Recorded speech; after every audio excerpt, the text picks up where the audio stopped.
Hey, what's up, guys? Welcome inside the Hall of Fame. I'm your man, Booker T, five-time champ, two-time Hall of Famer. Got my man Brad Gilmore here with me. And, man, we're coming off of a whirlwind of a weekend. It was awesome. It was an awesome weekend, man. I mean, to be in this pandemic era and to be able to sit in the house and watch the Ultimate Fighting Championship. These guys went out there, man. Justin Gaethje rose to the occasion. What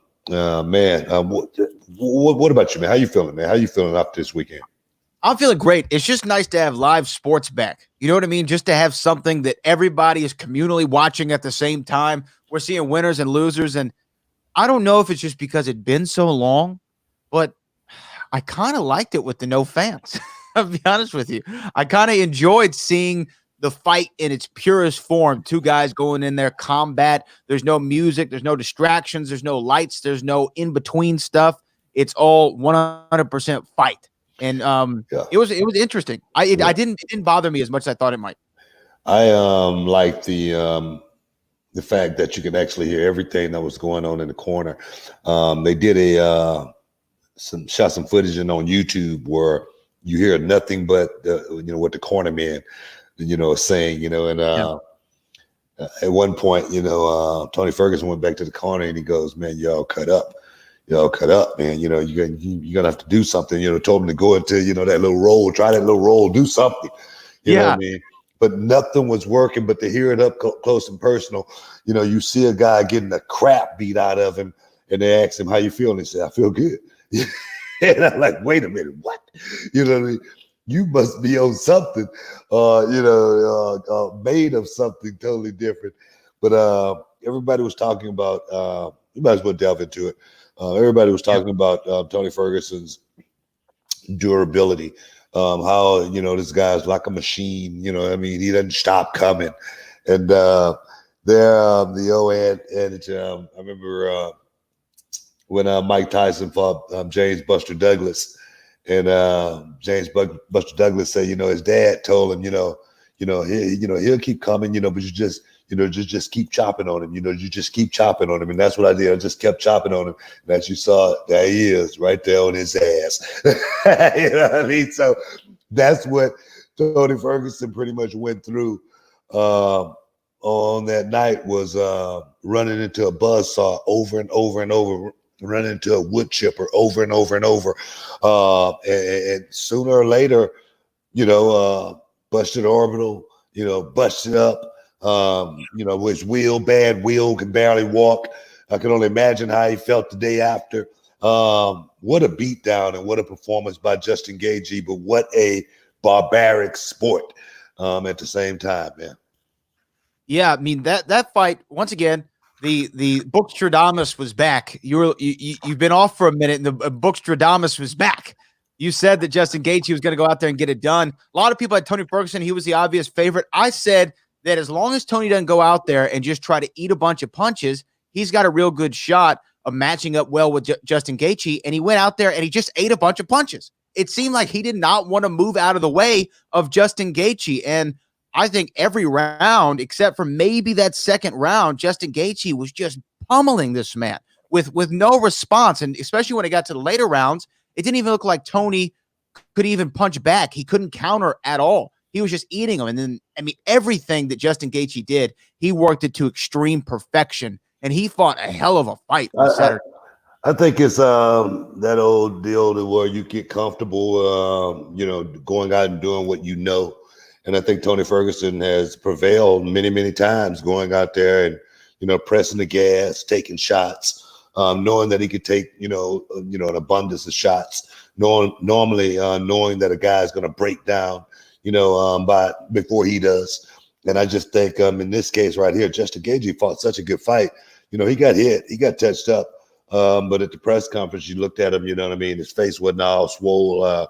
He had, of course, his mouth was bleeding, but after you get hit in the mouth a few times, I'm sure that's just something that part of the game. But Justin Gaethje fought the perfect fight as far as being able to evade, elbows, evade bad situations. Threw caution to the wind a lot.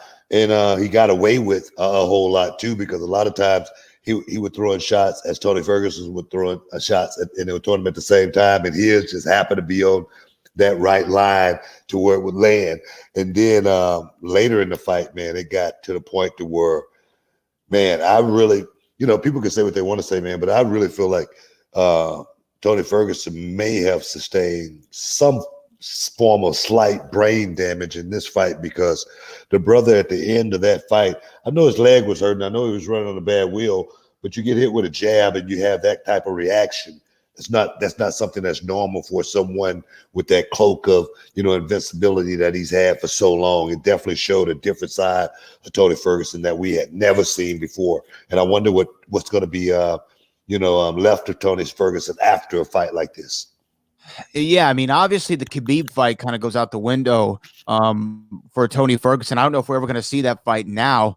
But as far as the way that he was acting in that 5th round before the referee called it off, before they waved the fight off, I'm with you. Something didn't seem right upstairs. No, I mean, he was reacting really odd to those last couple shots before. I think Herb Dean was the referee, before Herb Dean finally stepped in and stopped it. And then even just going up throughout the fight, he didn't seem to implement a strategy, and he looked a little slow.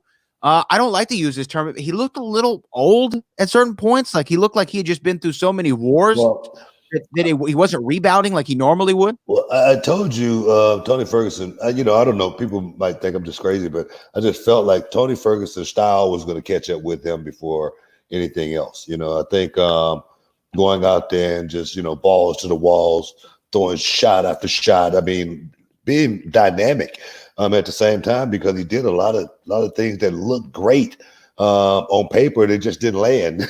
And that happened, right. Like the spinning kick. He threw some, vicious elbows. None of them landed. And that's normally, where Tony Ferguson normally gained the advantage in a fight, by landing that big shot, which debilitated his opponent. And none of that happened in this fight. And Justin Gaethje definitely looked like a champion, interim champion, UFC champion, whatever. The guy definitely walks away as champion. No matter how you look at it, this guy's he's the real deal. I said it when we were doing our preview before the prelims started on Saturday, but Tony Ferguson made the weight for this fight twice, right? He made it on the day that he was supposed to fight originally in April. Then he made it again for this fight. And I heard Dana White say the same thing afterward, and I thought that was just a bad idea. Do you think that putting your body through the rigors of cutting weight down to 155 pounds as a grown man athlete could have affected his performance Saturday night against Justin Gaethje? Because I think that it has an effect. How big of an effect, I don't know, but I think it still has an effect. Nah, man. I mean, it definitely, I talk about that all the time as far as what's the hardest thing, I think, in professional combat sport, and that's making weight. Yeah. I talk about how making weight in that sport, it's truly an art. It really is. To be able to manipulate your body to stay at a certain weight, to get to a certain weight, and it's not something a normal body does. It's just not. Especially, just say, for instance, if you're 6 foot tall and 150 pounds. Come on, I mean, that's not normal. That's not right. It's not normal. That's just not normal. But fighters tend to be able to work that magic somehow, and it's an art. Normally, when guys aren't making weight, it's not anything that they're doing differently. A lot of times, they're doing the same routine, but their body is out maximizing how much push they're putting in, get that weight down at that age. Age start playing a huge factor, and stuff like that. And so Tony Ferguson definitely put himself through a rigor as far as that yo-yoing, what they call yo-yo dieting, going up and down. I think it definitely could have hurt him, because he looked slower. He didn't look like he had, any, like you say, game plan about himself. It seemed like he was just out there. He was lethargic at certain times. Yeah. At certain times, he was getting hit so hard. And I'm like this here. I don't know what it's like, honestly. I don't know what it's like to get hit like that. I've been in a lot of fights. Dozens of times. I've been in a lot of fights, but, and then I've been hit in the wrestling ring. But I don't think I've ever been hit like that to the point to where I could be concussed and don't even know it. Right. You know, and Tony Ferguson took some shots to where, bang! Normally they would knock guys out or put guys down, and he stood up to him. I mean, one of them, he rocked and he looked like he was all over the place, but he still kept his composure. And there's no way you could tell me that he was not walking around with a concussion for 3.5 rounds, you know, just because that's what kind of beating he got put on. That's what kind of, you know, beating he suffered in that match. And no matter what, man, I don't think we'll see Tony Ferguson again as the same fighter. I just don't think so. Yeah, I mean, he's got to rehab for a long time, especially with a broken orbital socket. It's going to be a while before he can even start training again, let alone get back in the octagon. So I agree with you there. And really, it's just, I don't know if it was just because Justin Gaethje was so phenomenal in that fight, or like you said, Tony just isn't the same fighter and his style has finally caught up with him. Because even as far as offense, a guy who's been as dynamic as Tony Ferguson for so many fights, he had maybe one or two real good flurries of offense. He had that big uppercut at the end of the second round, which I said to you, if there's maybe 20 more seconds in the round, he could have capitalized off of that because Justin went down and he went down hard. How he didn't go out, I'll never know. But that was the only other time that Tony looked like he was in it. And man, Justin Gaethje, does he not walk away from this thing looking like a megastar? And I just wonder how this matchup with Khabib is going to go. Do you think that this is a better matchup for Khabib than Tony, or do you think this is a worse matchup for the 155 champ? I think it's the worst matchup for Khabib, just because of all the stuff that I was saying about Tony matching up with Khabib. I just didn't think his style matched up with Khabib at all. I thought he was going to be there to take shots. He was going to be there to get taken down, and he was going to be there to get choked out somewhere in that fight, just because his style is so, you know, herky-jerky. I said that Tony Ferguson against Khabib, that fight right there would not be on you know, from a stand-up. I think Khabib will lure him in, you know, just to get to where he need to get in that position, you know, on the ground and try to get rid of this guy. I don't think Khabib would have wanted to try to stand up 5 rounds like a Justin Gaethje as well. But we really haven't seen Justin Gaethje's wrestling, but we've heard a whole lot about his wrestling background. Of course, we can go back and look at his wrestling background.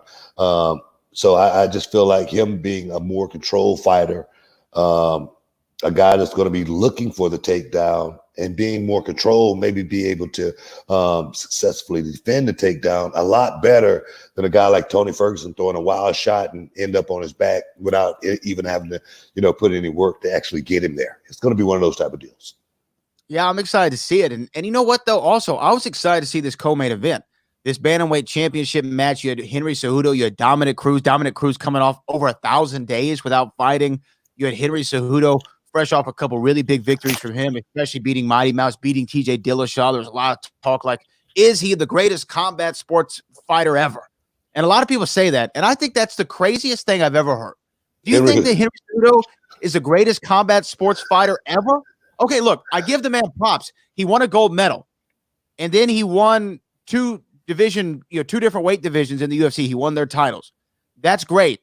I'm not putting him even in the top 25 of greatest combat sports athletes of all time, let alone the greatest. And I hear guys like Dana White and Brendan Schaub and other people put him in that category. You gotta say that kind of stuff until they start actually building the category. And then he'll realize he's not in that category. It's just the greatest is Muhammad Ali. It's like they forget about boxers. No, do they not count boxers? I think they're just talking about MMA guys. Don't say combat sports athlete. They can't be talking about other sports because you got tennis. You know what I mean? You got baseball. No, they say combat sports. Oh, okay, combat sports. Okay. So it's either MMA and boxing. Boxing, kickboxing. Yeah. I still don't put Henry Cejudo in 25. Henry Cejudo, he's done a great job. He's great. Away from him, then walk away as champion, retire, go out there and just put it on Dominic Cruz. And I said that fight was going to go exactly the way it did, almost. I said Dominic Cruz was he was going to actually come out and act like he could still move like he used to. But that's all it was going to be, was an act. The feints and whatnot. I'm sure they looked like they were there, but they really wasn't. And it seemed like Dominic Cruz was moving in slow motion compared to the way he used to look. And that's just due to Father Time catching up with him, as well as Dominic Cruz been sitting at the announce table. And then there again, what we just talked about, having to cut weight, get in shape to go and fight the best guy in the division.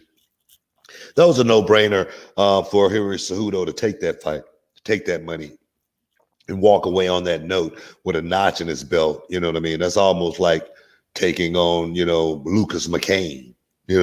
When you everybody want Lucas, everybody want to take down the Rifleman. You know what I mean? So to take down Dominic Cruz is kind of like. I was like, Lucas McCain. That's not a fighter. Who is that? I know that name. He's a gunfighter. He's a gunslinger. Yeah, I take it. Okay. He's a gunfighter. All right. So that's what I mean. Everybody want to take down Lucas McCain. I might go look at some Riflemen when I finish this Zoom here. But for those of you watching, Rifleman is still not produced in color yet, so hopefully we'll get there someday. I love the Rifleman, man. It's a real deal, man. I loved it when Sammy Davis Jr. was on there. Yeah. He was on like what, two episodes, 3 episodes? No, actually, it was only one episode. Yeah. Only one? Okay. He might have been on as different guys, but he was on as, like this. It's crazy, back in that time, and Sammy Davis Jr. to get that role, but he was a black gunslinger back in the day, came to town to kill Lucas McCain. And I was like, how the hell did, Sammy Davis Jr., pull, the person, it's crazy, but it's awesome. That was probably in the late 1950s, right? Yeah, exactly my point. Exactly my point for, Sammy Davis Jr. to get that role, where he's the baddest gunslinger in the West. Everybody's scared of this little Jewish black guy. It's unbelievable, man. It's unbelievable.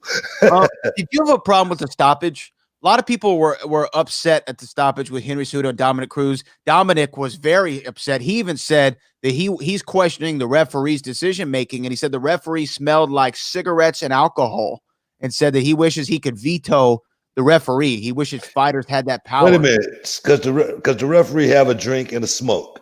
He's not a good ref. That's like saying a prostitute got bad eyes. You know what I mean? I mean, just because she's a prostitute. Come on. That makes no sense. You know what I mean? I think Dominic Cruz. You're right. What? You're right. Yeah, that doesn't make any sense. I think Dominic Cruz is, looking for a way out. He's looking for a reason to cry wolf, a reason to say, a lot of fighters are like that, man. They just don't want to lose, on their shield. A guy like Dominic Cruz got a lot of pride, especially the way he came through the game, because Dominic Cruz, you got to understand, he's a kid coming up, man, WEC, and when Uriah Faber dusted him off, and then for him to come back and avenge that loss twice, and then go on to do great things like the, TJ Dillashaw deal, people, you can start thinking you kind of got like godly, things going on around you. Like, man, you really are that good. You can split the part the Red Sea, one of those type of deals. And Dominic Cruz came back, just like a lot of fighters, and realized, man, I ain't got it no more. And to bow out gracefully, sometimes it's pretty hard.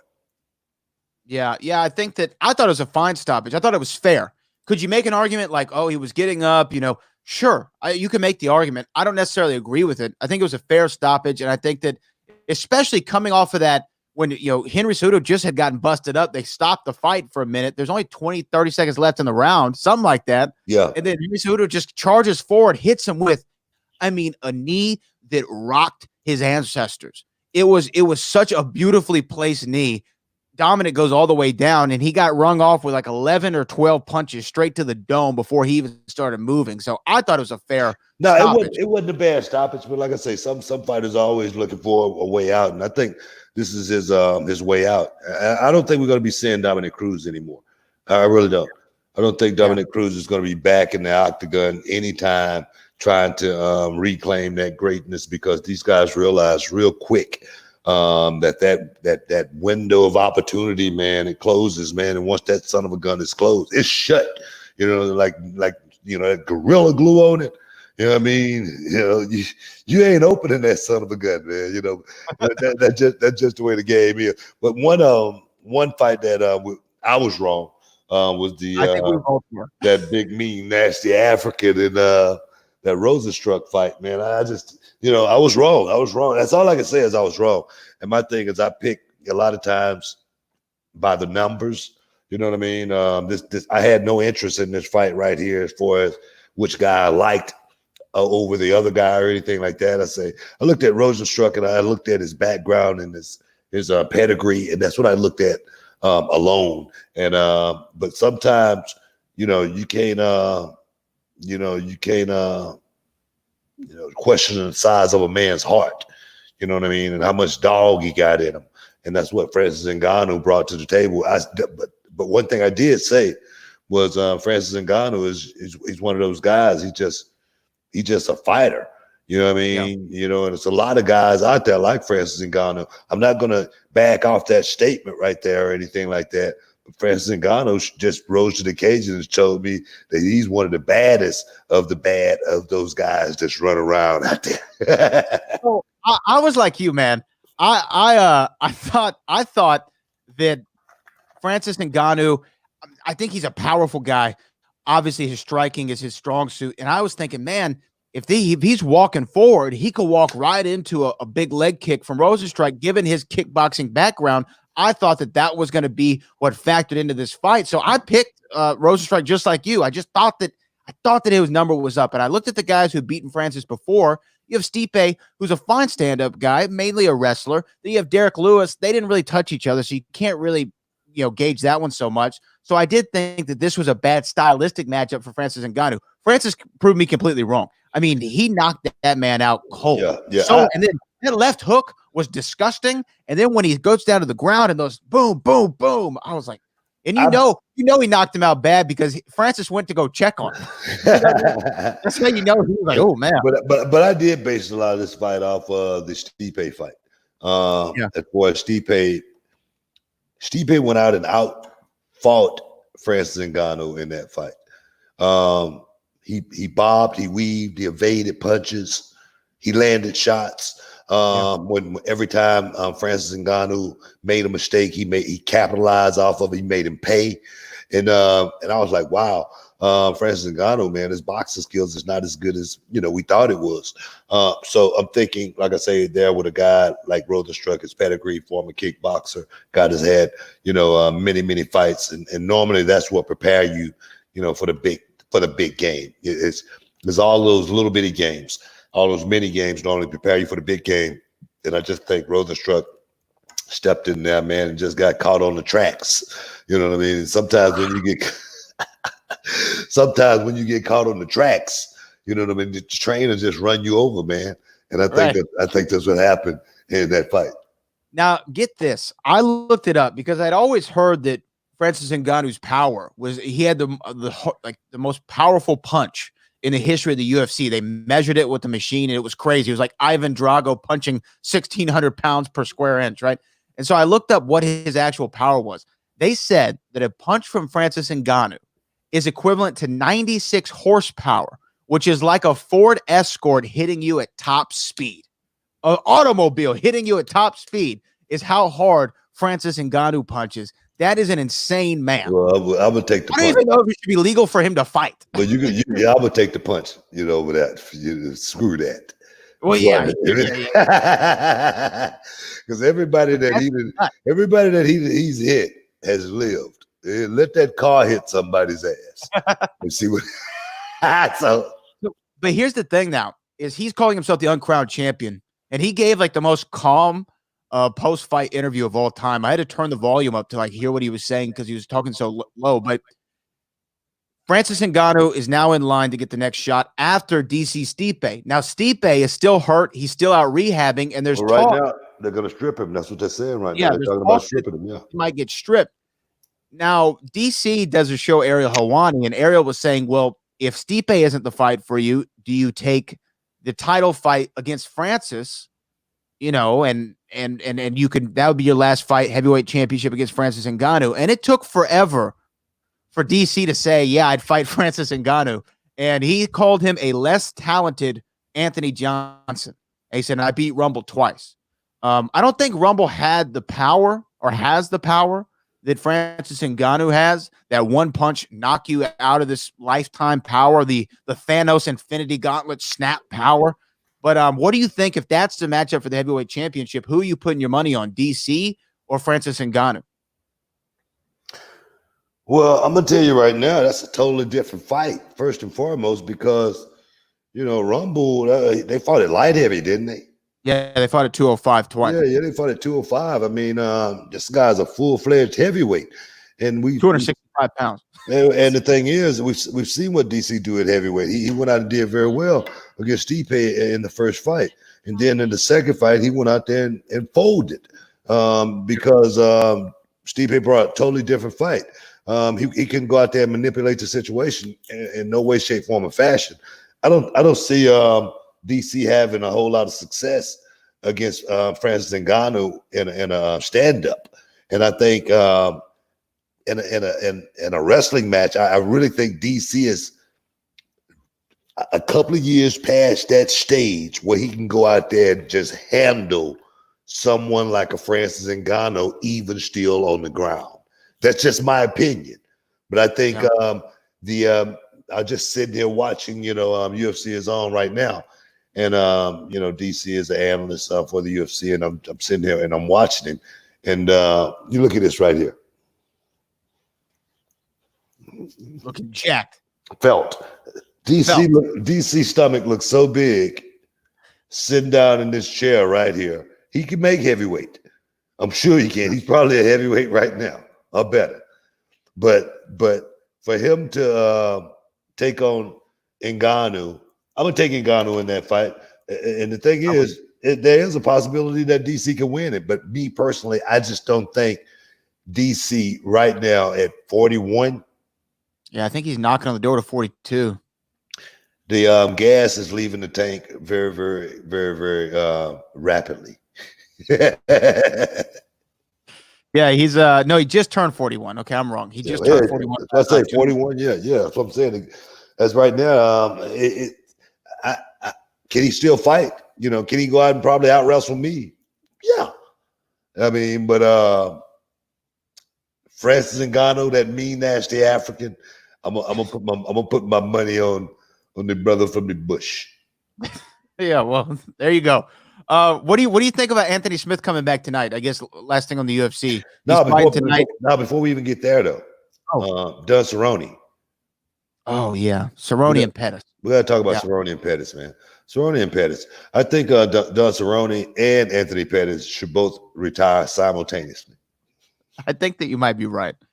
It was not a great showing for either one of those guys. Obviously, they're both on the back half of their career. Anthony Pettis is beginning to look like Elvis in his later stages.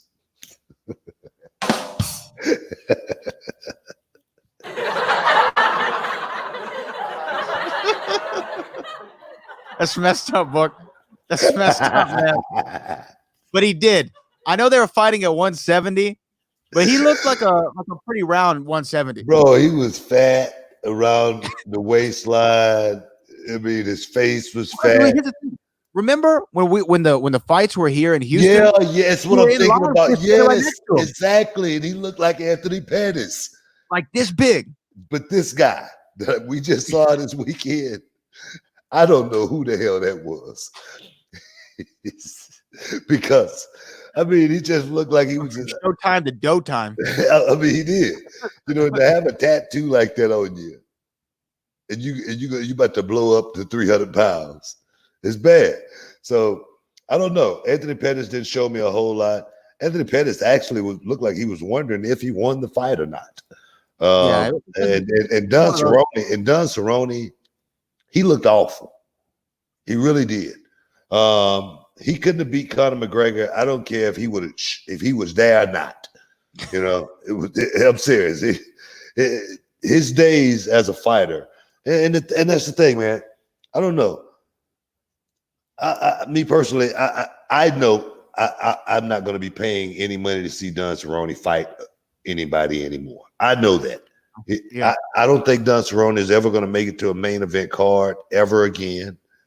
And Anthony Pettis championship days are well behind him, as well as Don Cerrone.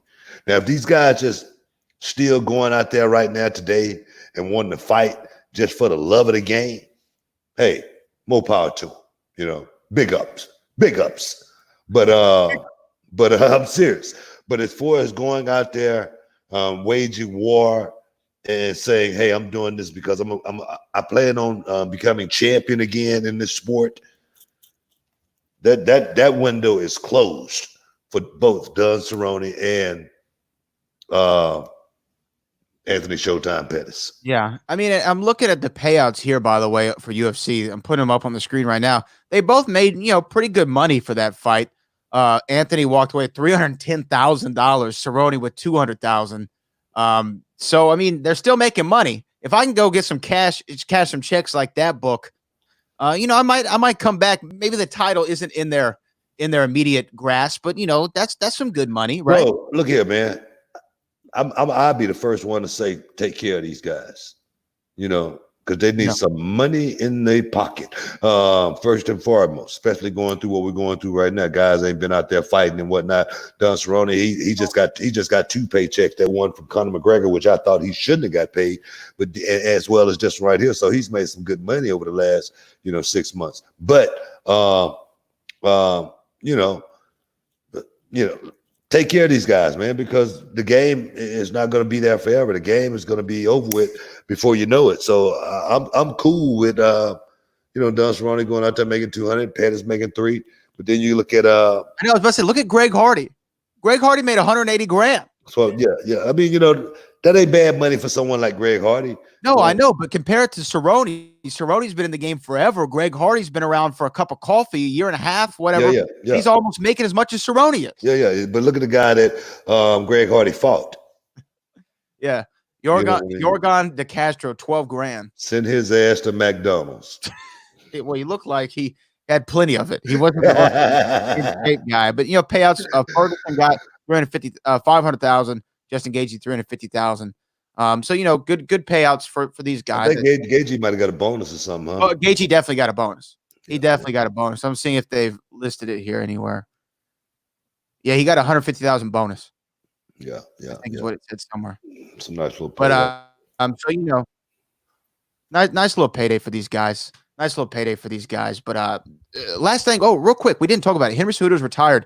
Do you think that he's going to make any money by retiring? Because that's the whole thing. People say, he retired so he can get some money from Dana. And Dana said, negotiations, if you think you're in if you think you're trying to negotiate a contract and by retiring on national television, you think that's how you get power here, it's not the way to do it. I don't look at it that way, man. Could it be a money play? Could it be a money grab? Of course it could. But it seems like Henry Cejudo is a pretty smart guy. All right. It doesn't seem like he's some dummy or somebody out there that this guy's an Olympian. Normally when you go to the Olympics and win the gold medal, you're set. You're going to be getting endorsements, pretty much for the rest of your life when you go to the Olympics and win a gold medal. So I think Henry Cejudo is set in that department. I'm listening to him talk at the after at the post fight, talking about real estate. He might be getting ready to make more money than he ever imagined, especially a whole lot more than he's making in the UFC if he's talking about real estate. So I like the move, seeing a guy who everybody thinks is nothing more than a grunt, nothing more than a fighter. nothing more than a guy that can go out and entertain people, defy the odds, and go out and show he's something totally different. So I appreciate what Henry Cejudo is doing, and I hope to be able to follow in his footsteps and be able to do a whole lot of the same thing, man, making money outside of, just, one entity. Yeah, no, I think that if he's looking to make more money from UFC, that weight division just doesn't always. They just don't get paid. They just don't get paid the same. He made $300,000. He might have to leave like Mighty Mouse. He might have to go to one championship to make some, get some big payouts. You know what I mean? And I'm sure those guys over there pay him. Overseas companies seem to always want to have, a talent. No matter how much they got to pay him, they normally, spend that dollar. So I don't know if we're going to see Henry Cejudo again.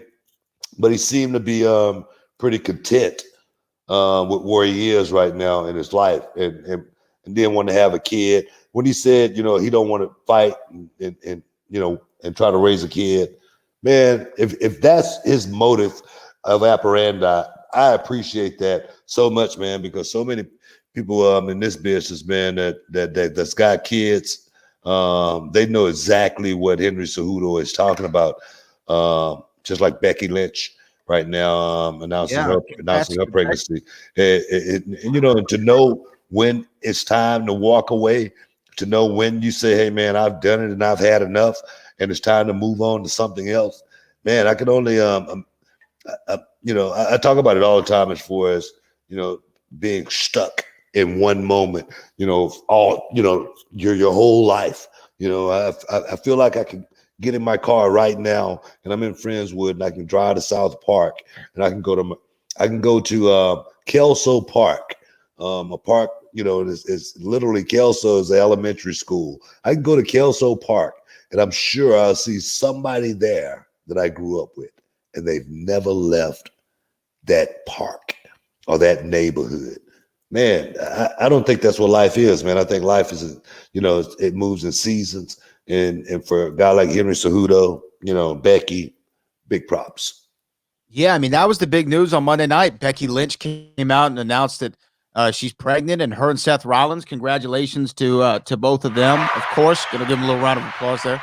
Congrats to both of them. I think it's crazy though, because she was in the middle of one of the biggest runs maybe any female superstar has ever had. Right? I mean, winning the Royal Rumble in 2019, going on to main event against Ronda Rousey and Charlotte Flair for WrestleMania, walks out with both titles. She's held on to that Raw Women's Championship since then, and she's gone through the entire division. She's gone through Charlotte, Sasha, Bayley, all of them, all the way to Shayna Baszler at WrestleMania, and now she had to give up the championship because she's going to go be a mother. I mean, that's huge. That's huge news. I did not see that coming. Hey man, she's finished. She's done. You know what I mean? Wrap her up. You know what I mean? Barefoot. You don't think she comes back after? Because we saw Brie Bella had a child and she came back afterwards. She had a run. She was nothing the same when she came back. You know what I mean? She just couldn't go out there and recapture that fire, that lightning in a bottle. And for Becky Lynch, I'm sure it's going to be the same, man. I mean, when you laid up for 9 months, fat, ankles hurting, and then you're going to have to try to get back out there and get back in the game. It ain't easy, man. What? She okay. Go ahead. Keep talking. Yeah. I have nothing to do with it. I'm telling the truth. I'm just telling the truth here. She could definitely come back. We don't know exactly. Some people. She wants to. Some people, you get injured, they gain weight. You know what I mean? Some people, have a baby, they gain even more weight. And then, just say, for instance, she have twins. My goodness. You know what I mean? And then to have to try to, I'm sure she's not going to want to have a baby. And then as soon as the baby, pop out, she want to start hitting the gym. You know what I mean? To get back to Raw. She's going to want to nurse the baby. You know what I mean? Right. She's going to want to, lay, with the baby, for at least a good 2 years before she even thinking about doing anything. 2 years for a female away from this business, you might as well just go and write it in and just go and write it off. You're done. You're finished. So I say, Becky Lynch, congratulations, man, on having a baby and all that. And the thing is, that championship right there is going to be bigger than any title she's ever won in any wrestling company. So I'm just keeping it real. Yeah. Well, I mean, so you when you came into wrestling, you already had a son, but you had also your twins later in life when later in your career, but you were still wrestling, right? You were still with WWE when your twins were born, weren't you? Yeah, but that's my job.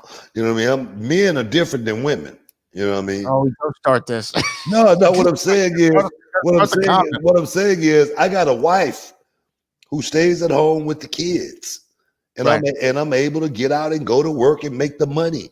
It's not something that just say for instance, I would not have put my kids through what I put my first son through. Me being on the road and being away from the house and whatnot all the time. My job now is totally different than the way it was back when I was on the road full time. You know what I mean? Working 300 days a year is totally different than working, 55 or 60. You know what I mean? So right. I was going to ask you, like when the twins came and you were still though active in the industry, did it change your mindset? Did you say, okay, you know what? I need to start figuring out how I can be home more? No. When I got married to Charmel, I told a story that I went to WWE and Vince McMahon and told him, I'm done. I'm finished. I'm wrapping up just because I didn't want my wife to have to go through that, me being away from her. Not the kids, but her. So I was like, man, I'm willing to, forsake it all. And then, of course, they hired Charmel. And then Charmel came on the road with me, and together we didn't have any kids or anything. So it was all good. It was gravy. And then after going to TNA for a while, and then, having the twins, and then going back to WWE, my schedule in TNA was like 70 days a year. Coming back to WWE is only doing commentating and pay-per-views, so I didn't have to, stress myself out being away from home too much. I'm at home every week. So it's a lot different for me other than someone like a Becky Lynch who's married to a wrestler. She's a wrestler. Both of them on the road full time, and the kids are at home, being raised by the nanny. That's not a pretty sight at the end of the day. Yeah, I think that you're onto something there. I think that if Becky wanted to come back and wrestle, she's an athlete. She can get herself back into shape and come out and wrestle. But maybe we did see the last of her. Maybe she just wants to be the mother now. Maybe the man turns to the ma, and that's all we see going forward. Don't bank on ever seeing Becky Lynch ever again in a wrestling ring. All right, don't bank on it. It's interesting that you say that about never seeing her again in a wrestling ring, because have you seen this story going around? Okay, back in 2000 and was it 14 or 15? I don't remember the exact. I think it was 14. We were at the Toyota Center, Night of Champions. Becky's husband that we just were talking about, Seth Rollins, was defending the WWE Championship against Sting, and that was his last match. He got that kind of I guess stinger would be the way to say it, or the issue with his spinal cord. And, it was scary. It was frightening, but he was able to finish the match. And that was the last that we saw of Sting. He won the Hall of Fame in 2016. I believe it was 2016, Dallas, Texas. And we thought that was it. But now, Book, there's rumors. There's rumors on the internet. A couple days ago, they were supposed to have a new action figure coming out for Sting, and then that was put on pause. Shut it down. They shut it down. And then Ryan Satin, Pro Wrestling Sheet, was reporting yesterday that Sting is no longer under contract with WWE. And then if you go look at Sting's Twitter page, he's been tweeting a lot about AEW and All Elite Wrestling. And Cody Rhodes has been replying to some of these tweets. He's been talking about Jake the Snake. He's been talking about Lance Archer, this, that, and the other. All the rumors now are saying not only are we going to see Sting in AEW as a figurehead or maybe presenting the championship, which a lot of people are saying he's going to do at the Double or Nothing, we're going to see the Stinger back in the squared circle as an active competitor. Do you think this is going to happen? Do you believe the rumors? Brother, you know what? Anything can happen in this business. These old guys, man, always feel like they want to jump. You know what I mean? They always feel like they still got something left in the tank. They always feel like they got one last run in them. So I would not doubt for 1 minute that we see Sting back inside of a square circle wrestling against, what's his name? What's the guy name that painted his face? Darby Allin. Sting versus Darby. You know what I mean? Don't talk me into this. I'm getting talked into it. Don't put nothing past Sting getting back in the ring, because Sting is one of those guys, man, to where I said it once, I said it again. WCW, man, he had a hell of a run. He did a whole lot for that company and in that company. Made a lot of money at the same time. WCW shut down, and Sting went, radio silent for a long time, up until TNA, came along, and then he was a part of that. But that did not, to my estimations, live up to the expectations of what we wanted to see from Sting. So he had to make a trip to WWE to actually get that done. Once upon a time, he said he would never go to that company just because of what he saw happen to me. Two-time Hall of Fame, many world titles. I don't know what he was thinking about, but he showed up late. When Sting showed up, Sting was no spring chicken. Sting was the oldest guy in the locker room. Sting could not go out there and perform at the level that he once could, as well as, Father Time catches up with everyone. And then was Sting run in WWE, the run, I'm sure, I'm sure he would have liked a better run. I'm sure he would have liked to made a bigger impact in WWE. I'm sure Sting, his mind wanted to do so much more than his body would let him. And once you get an injury like that in WWE, they put you on a no-touch list. So him doing something there is slim to none, as far as going out there, having that WrestleMania moment with the Undertaker, slim to none. So to see him, make the jump to AEW, I can see that. I can see Sting doing that, because right now Sting probably still feel like he got something left to give, as well as Sting probably feel like he want to end it the way he want to end it. A lot of wrestlers have that bravado that, they want to go out, some special kind of way. You know what I'm saying? Right. But I don't know. I think the rumors are true, and I think it's saying, I was just reading that WWE Hall of Famer will not appear at Double or Nothing pay-per-view, but that just could be smoke and mirrors. Smoke screen. You know what I mean? Yeah, that could be, hey man, we not give up to Sparler, man. We got Sting coming in, you know what I mean? So yeah, I think that might be you never know what to believe with that. But what is crazy is the match that he always wanted was the match with the Undertaker. And I feel like him leaving WWE, you said that the chances were slim to none. Well, now they're none. There's no shot that we ever see that dream match. And it's interesting that Sting wants to give that up. But I just don't. Do you think it's safe, though? Do you think it's safe to get back in the ring? Now, I know Flair went forever, right? But do you think it's safe for Sting to get back in the ring right now? No. At his age, with the layoff that he's had? I don't. I don't. Especially with the style that they work in AEW, unless they're going to put him in there with someone like Chris Jericho, someone that can go out there and take care of him and protect him a little bit. But I would not want to see. And then again, nothing against these guys coming back and trying to get back in the ring or anything like that. But Sting is well past his prime, and for him to go back out there and do it, it would just be for him and him only. Because I know all the fans, they're going to love Sting, whether he get in the ring and wrestle ever again. His fans are going to be there for him. He show up and do his autograph signings, whatnot. But just like taking that bad bump with Seth Rollins and coming up lame the way he was in the ring, from that debilitating injury, as far as what was going on in his spine, what's going on in his neck. I've seen that before. I've actually had that paralysis before myself. I know how scary it is when you land on the ground on your knees and wondering what the hell's going on. am I going to be able to, get up and, continue and finish this? I've been in that position before. I know exactly what it feels like.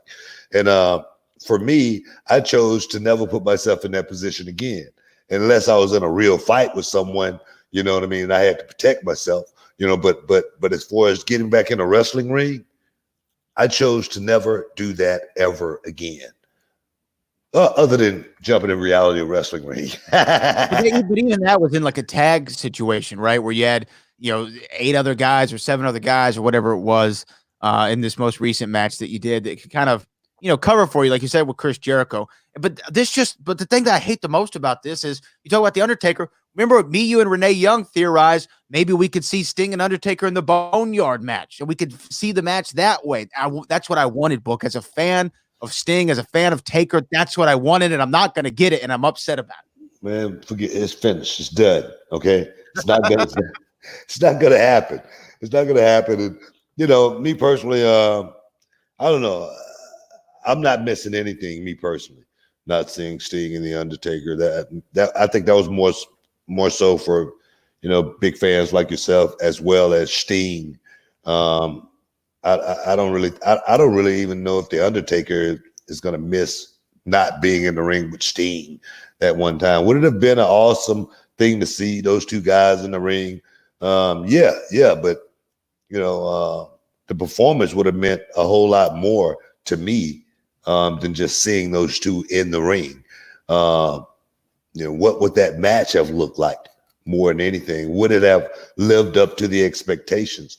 Floyd Mayweather, Manny Pacquiao, people wanted that fight for years, and it didn't live up to the expectations. People wanted Tony Ferguson for years. We don't know if that fight would have lived up anywhere near the expectation, especially after this Gaethje debacle this weekend. So,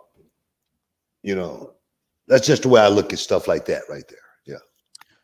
Speaking of Undertaker real quick before we move on, have you seen any of the WWE series that they're doing on the Undertaker, The Last Ride? They showed a little bit of it, or a full episode, I think, after the pay-per-view on Sunday. Yeah. Did you get a chance to see any of it?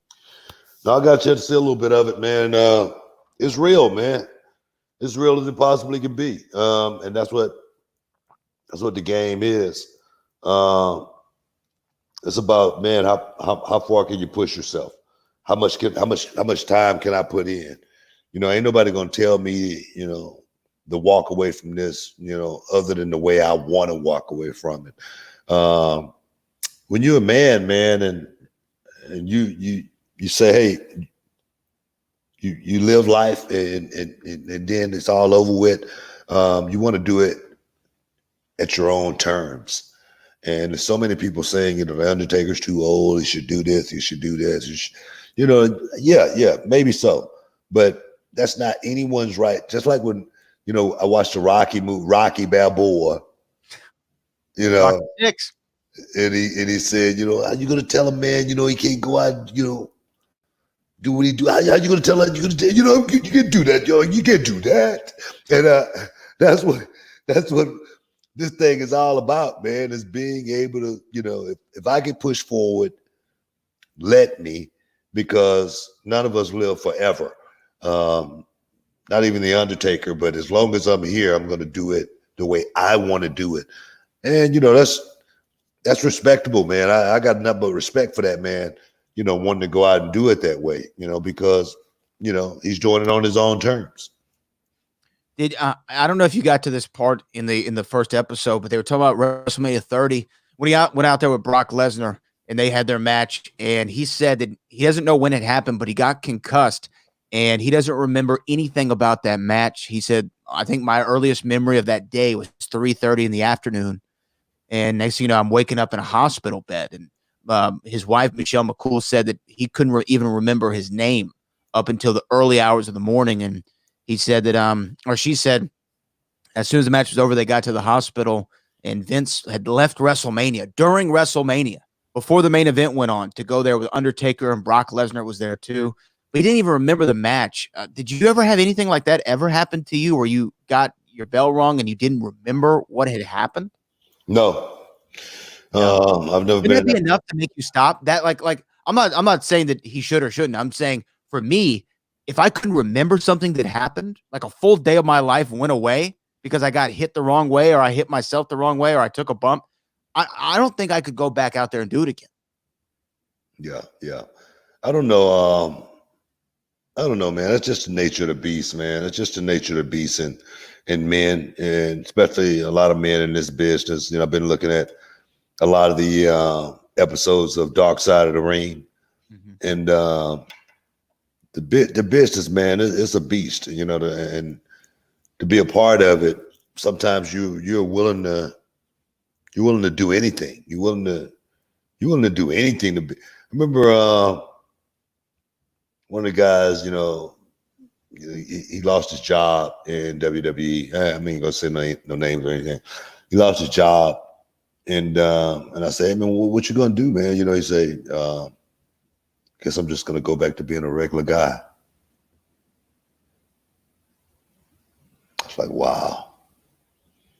You know what I mean? Wow. So it can make you. It can make you feel a certain way, man. The euphoria you get of being not a regular guy, thinking that you're not a regular guy. I'm sure the Undertaker knows exactly who he is, and to have made it this far, he has to have known who he is, and what he brings to the table. But the way he finishes this thing right here, which has probably been the most important thing in his life, I'm sure is probably the most important thing in his life right now. Yeah, I mean, I hear 100% what you're saying, and I think that people need to go check out this Last Ride documentary. I think we're going to see more and more. And I know that the end for Undertaker's coming. He knows it's coming. We all know it's coming, but only I think he's going to be able to tell us when it's actually going to happen. But speaking of that book of guys maybe going away, coming back, we talked about Sting.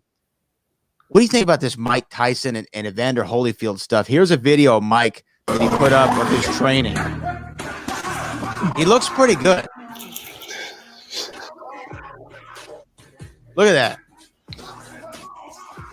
I got to say, he looks pretty damn good.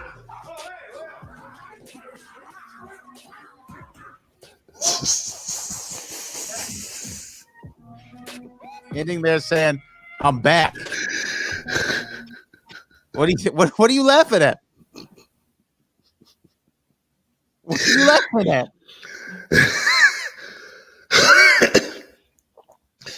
Nothing, man. Man, I'm gonna tell you right now, man. Mike look good. But footage could be manipulated. Film can be manipulated. You remember Lee Harvey Oswald holding the gun? You know what I mean? When the shadow was over here, the head looked like it was prop-toned. Yeah, it had the weird shadow under his. Yeah, the real shadow was up under here. You remember that? Yeah. Film can be superimposed, manipulated.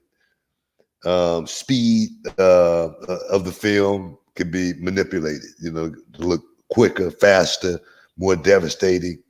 And a lot of edits I saw in that film right there that you just put up, a lot of it was edited to the point to where speed that up a little bit. You know what I mean? Exit that right there. Make it turn the sound up a little bit. Sound like somebody really doing something they ain't doing a whole lot of nothing. So my thing is this, man. Mike Tyson retired, some years ago. He went out on a loss, knockout. 5 maybe? Yeah, got knocked out. Fight before that, he got knocked out. And that's in 05, okay? It's 15 years later. Mike Tyson thinking about making a comeback. I love Mike, but I would not want to see Mike Tyson.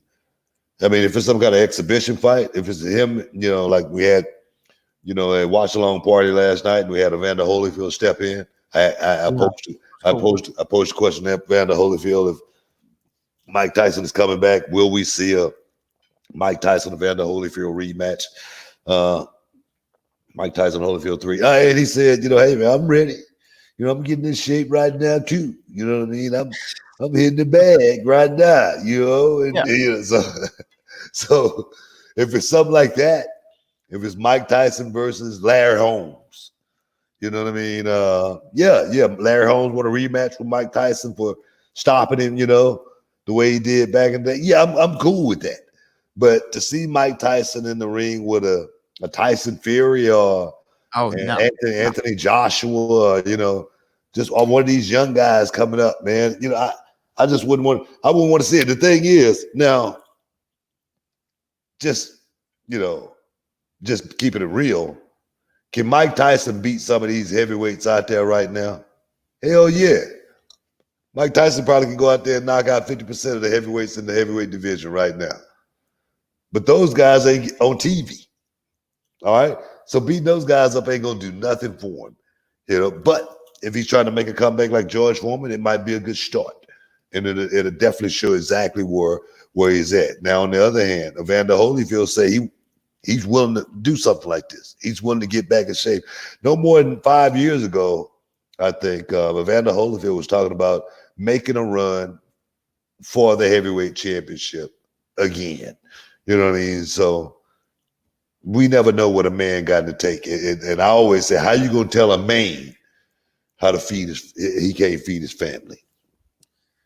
Yeah, I mean, it's hard for me to think about guys in their 50s coming back to fight in such a brutal sport, right? When they've already had a lifetime of damage taken. I will say, though, edited or not, the video looks great. Fight looks great in the video, and it got me hyped. It got me real hyped. Now, I get he's not sparring with anybody. He's not taking punches back. He's just hitting the pads. But even him hitting the pads, I'm 27. He's hitting them way harder than I ever could in my entire life. He looks great. I tell you what, when Mike Tyson posts a video of him doing that for 3 minutes, then I'll be convinced. Okay. Well, I think he is talking about coming back for like a 3-minute round exhibition bout. Now, what I'm saying is that video was it was edited, of course, and it was cuts.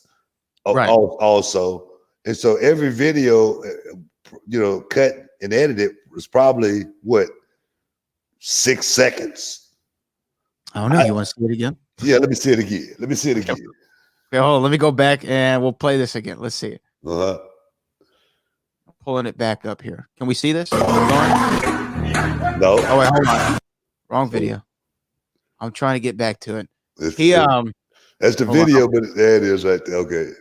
Hold on. Let me get it back up. But I still think even though it's edited, he looks great. Hold on, here we go. 1001.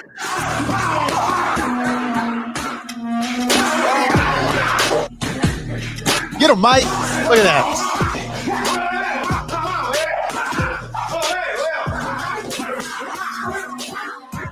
He's still coming with an intensity. Bro. Said I'm back. Oh, God, it's beautiful. Those cuts may not have been 4 seconds apiece. I mean, they were quick. So what I'm saying is, to sustain 3 minutes, just 3 minutes in a fight, you know how much training you got to do just to be able to go out and fight for 3 minutes? Yeah, a lot. Exactly. So for Mike Tyson, more power to him for thinking about making a run back at 53 years old, to make a run back in this game of boxing, pugilism. More power to him. You know what I mean? I ain't gonna say don't do it or nothing like that. I would advise him not to do it, but if that's something he feel like he got to do in his heart, to finish this thing what we call life. Hey, do it. Do what you got to do. But I don't know. I just don't see Mike Tyson, being able to go out there and recreate, something like he had in the past.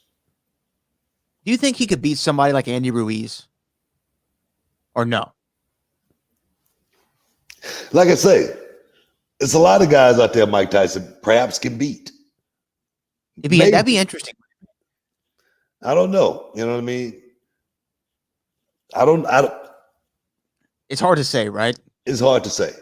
And then it depends on the shape they both come in. Well, no, and then just think about it. Even as far as Andy Ruiz went up in the game of boxing, if he went out there and beat Mike Tyson, man, that would be the bottom of the barrel.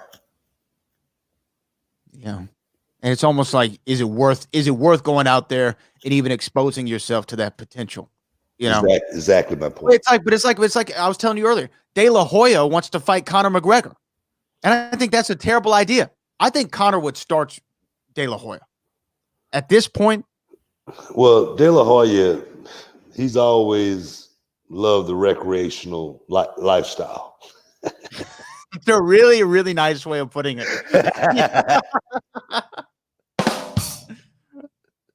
That's really good. That's a really nice way of saying it. So De La Hoya probably feel like he can do anything. You know what I mean? But as far as De La Hoya being able to come back and fight and beat someone right now, his skills probably has corroded to the point to where they're well beyond the point to where De La Hoya fought at. Well beyond. De La Hoya, he fought at a very high level when he was fighting. He really did. There was nobody better than the Golden Boy when Oscar was coming up, when he was a young man. But when Oscar got older, he lost his step, just like most fighters do. Do I think he could beat Conor McGregor right now? I don't. But if it was 10 years ago, I would have put my money on De La Hoya any day of the week, going out there and beating the hell out of Conor McGregor 10 times out of 10 times in any arena, anywhere in the world. That's how highly I think of De La Hoya's boxing skills when he was fighting at a certain level. Let me ask you this, because people are saying a lot of talk in the chat about Oscar, Conor, Mike Tyson. Who could he go back and fight? Who could he go back and beat? Let me ask you this: Could Mike Tyson beat this guy right here? Hell no. Look at that man right there. Look at him. You see me throwing those weak ass punches too, don't you? 1-800-COLLECT. I don't think they're in business anymore, so it doesn't matter if we give them a little plug. Heck yeah, man. I had my cameo. Look at that. Bad, like champion right there. I look like Rocky Balboa. That's a bad man. That's a bad man right there. Look at my technique right there. My technique was off a little bit. I hadn't trained that week. I like it. Hey, real quick before we get out of here, you blazed the path. I told you yesterday or the day before. You're the first wrestling guy who crossed over in the movie trivia Schmoedown, and one of your old compatriots from WCW and WWE, Chris Jericho, has officially entered the realm of the movie trivia Schmoedown. He's on a team. He's going to compete. What do you think about Jericho joining the Schmoedown? I think we need to have his first match, like you said, at the World Gym Arena. Yeah, man. No, I like it, man. Jericho, he's a jack of all trades, man. He definitely put himself out there to succeed, to win. So to be a part of Schmoedown for him, I'm sure it's no more than another one of his marketing schemes. You know what I mean? That he's doing. He's not doing it just to have fun. He's definitely going to make some business out of it at the same time, and he's going to do something not just for himself at the same time. So I appreciate that coming from Jericho. Good friend, man. Good friend, and if Jericho's got anything to do with it, man. It's got a chance of succeeding. So definitely, I can't wait to see him compete. You think he's got the skills? You think he's got the trivia skills to get it done? I don't know, man. Like I say, those guys are, they're professionals at what they do. Sitting around the house and having that information in your head, it's just not something everybody, got the, the ability to be able to, pull off. I know I don't. But Jericho is one of those guys, man, where he's a very, very knowledgeable dude. He really is a smart guy. And if anybody could pull something off like that and do it well, it would be Chris Jericho. Yeah, it's going to be cool to see. Like I said, I think we need to do it at the World Gym Arena. That'd be pretty dope. But I think that we got everything covered. You about to watch these UFC fights? Yeah, man. I've been watching the prelims right now. Prelims on right now. Got my computer set up. I've been looking off to the side. There's been some good stuff on that. I don't know any of these guys. but it's been a lot of good knockouts, man. A lot of guys just getting hit hard. And, you know, drink a beer, watch some guys get hit, entertaining, you know. So I'm going to sit and watch this UFC. It's going to be on Friday, I think, also, right? Friday or Saturday? It's going to be Saturday. More stuff, yeah, Saturday. That's what I want to ask you. Who do you got in the main event? Walt Harris versus Alistair Overeem. Heavyweight action going down. This is Walt's first fight back since the tragic loss of his stepdaughter. And, of course, Alistair Overeem has gone out there and had some legendary wins, but also some legendary losses. I think that the Francis Ngannou knockout is a highlight that's always going to be shown. Who you got in this one on Saturday? Man, Overeem, man, he's had his day, man. You know, Walt Harris, he's got a reason to come back and fight. You know, he's got a reason, you know, to motivate himself. You know, and there again, like I say, Alistair is a guy he's been to the top of the mountain. This guy's been fighting forever. I literally been watching Alistair Overeem since I was a young man. K1. No, I'm serious. Fighting in K1 with guys like Maurice Smith. You know, guys, you know, who was the, you know, founder of, you know, kickboxing, MMA, not founder, but one of the guys who, you know, blazed the path. Let's say that first black heavyweight in combat sports like that that I knew of. Anthony Elmore, you know, those guys back in the day. But he definitely, Alistair Overeem was a kid, you know, watching all of these, you know, fighters, you know, that fought at a high level, and a lot of those guys beat the hell out of Alistair Overeem, and Alistair learned a lot from those guys. And now Alistair finds himself in that same position, being the old guard, you know, on the roster, trying to hang on for just one more time. Going to see if he's going to hang on Saturday night, but I think Walt Harris is going to go out there and, you know, find a way to win. Yeah, I think so too. I got Walt Harris, but I'm excited to check out these fights tonight, Book. Yeah, most definitely, man. Let's get out of here, man. Same time, same place next week. We will be back in the Hall of Fame. Don't forget my online classes on Thursday, going down at 7:00. Thinking about getting in this business, looking to, you know, be a part of the world of professional wrestling. Go to realitywrestling.com, get your information, and join the class. It's only $25. It's an hour session, and you get the chance to ask any question you want about this business. And if you got some footage that you want to go over and, you know, let me take a look at, and, you know, give you some certain details about, send those videos in as well. Go to realitywrestling.com, find out the information on how to do that. But guys, same place, same time next week. 5-time champ Brad Gilmore, appreciate you again. We up out of here.